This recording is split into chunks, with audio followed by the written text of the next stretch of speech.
Millstone or GMS, you're indebted to us because we gave you this truth. Because let's say we never went out there and spoke. You would follow IUIC, ISUPK, GOCC. Now let's say you follow GOCC. What would you be teaching? That Edomites can make it. That there's mermaids in the sea. Because you don't have any other choices. Or you might follow IUIC or ISUPK, where they teach that the mark of the beast is an embargo in Christianity. Or you might follow HODC, where they've been teaching when they came on YouTube that Cornelius is an Edomite. So let's say you followed them. You would follow what they basically teach the same thing that we teach. But you know what? When Cornelius come up, they'll say Cornelius is an Edomite. Why? Because they were taught that from the main school. Oh, and by the way, we were kicked out from the house of David because we were teaching that Cornelius was an Israelite. Now, how many groups out there are now teaching that Cornelius is an Israelite? It always comes back to us having that truth. And there's a lot of camps out there and a lot of Israelites out there that now are starting to say in their mind that the mark of the beast might just be a chip. Shalom. I'm going to give all praise and glory to Yahweh, Ba'ashem, Yahushai, Ba'ashem, Rakah, Kodash. Double honors to the apostles and elders of Great Millstone who teach and rule in this truth well over all of Israel. And shalom to you brothers pushing this truth and sincerity. So as you hear it right there from the apostles' mouth, if it were not for GMS, Israel would not have the truth. You got these other groups teaching about mermaids are real and the mark of the beast is an embargo and Christianity and literally, like you said, HODC, if it were not for GMS, would be the closest thing you have. And even they don't have the truth. Because like it's written, Cornelius to them is an Edomite. But Edomites cannot receive the truth. So if Cornelius received the truth, that would mean that his spirit goes back to that of an Israelite. His forefathers go back to that of an Israelite. But I just wanted to bring out this video because you have a lot of brothers out there that are like the elder said, that are fainting, that are getting tired or getting faint in this truth, and they're not praying for strength. They're praying for relief. They're praying that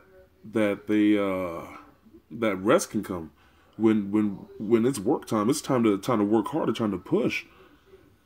And that's the order. That's the decree through the Spirit. So if you're praying against the work, you're praying against the Most High. And this is Matthew chapter 18, verse 17. It says, "And if he shall neglect to hear them, tell it unto the church. But if he neglect to hear the church, let him be unto thee as an heathen man and a publican."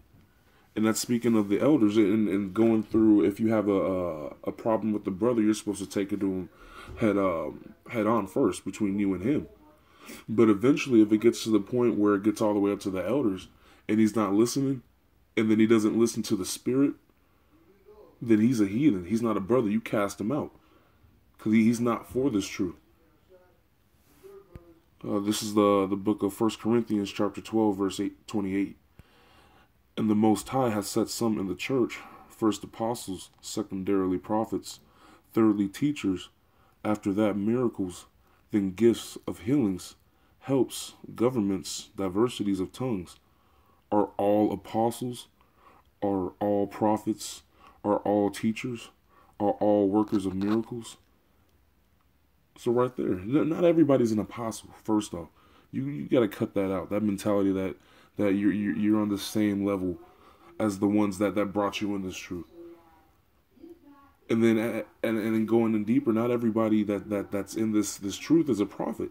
You have people that fall out day out or day in and day out. That like the elder said, there's been cants before you. They've seen this before. We're not the first, but you want to be the last.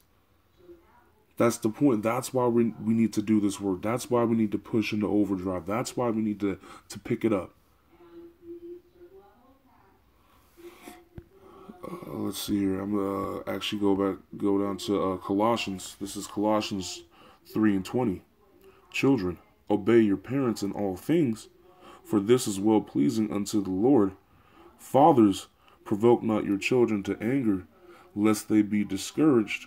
Servants, obey in all things your masters according to the flesh, not with eye service as man pleasers or men pleasers, but in singleness of heart, fearing the Most High. And we are servants to the Most High. First off, in the flesh, we're servants to those, like I said, we owe the apostles and elders for giving us this truth, for not mixing in any other doctrines, for actually giving us the pure truth. We owe them. We're servants unto them, and part of being a servant unto the Spirit, and unto the apostles, in a sense, is doing this work for the Spirit, for the Most High. Being a good servant, because as it says, children, obey your parents in all things. If we go to 1 Timothy 5:1, it says, rebuke not an elder, but entreat him as a father, and the younger men as brethren. So you're not supposed to see your elders as just some other man. You're supposed to treat them as fathers. And in the world, would you go up to your dad and just pimp smack the shit out of him if he told you to do your chores? No, you wouldn't, because you get your ass beat. You might get killed, because that's just straight disrespect. But by you not doing this work, by you praying for rest, by you doing the exact opposite of what the Spirit has been putting out through the elder apostles on down, that makes you disobedient. That's disrespectful. That's a pimp smack in the face of the elders, of the apostles, of the Spirit, of the Son Yahushua, of the Father Yahweh. It's just a giant smack.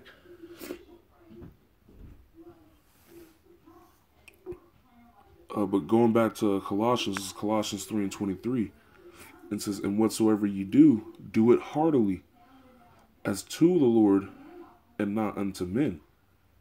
So they're not asking us to do this for them. They're not asking us to if you can do 3 videos a day for us. Do it for the Most High. Do it for Yahweh Ba'ashem Yahushua. Do it for His return. This work is so He can come back. This prophecy is for Him to come back.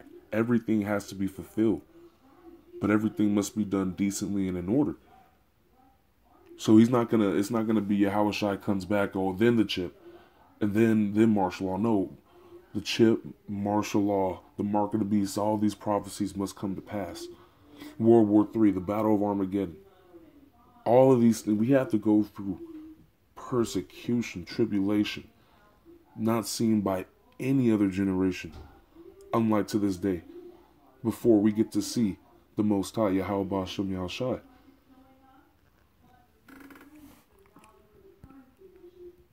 Verse 24, knowing that of the Lord ye shall receive the reward of the inheritance, for ye serve the Lord Yahushua HaMashiach. So if you are a good servant, Yahushua, Yahweh Ba'ashem Yahushua, Ba'ashem Rakah Kodash has appointed certain men over Israel, and you are to listen to them through the Spirit.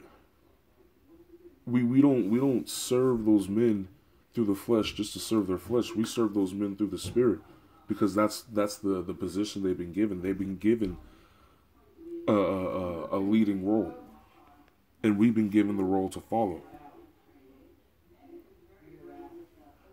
Shalom.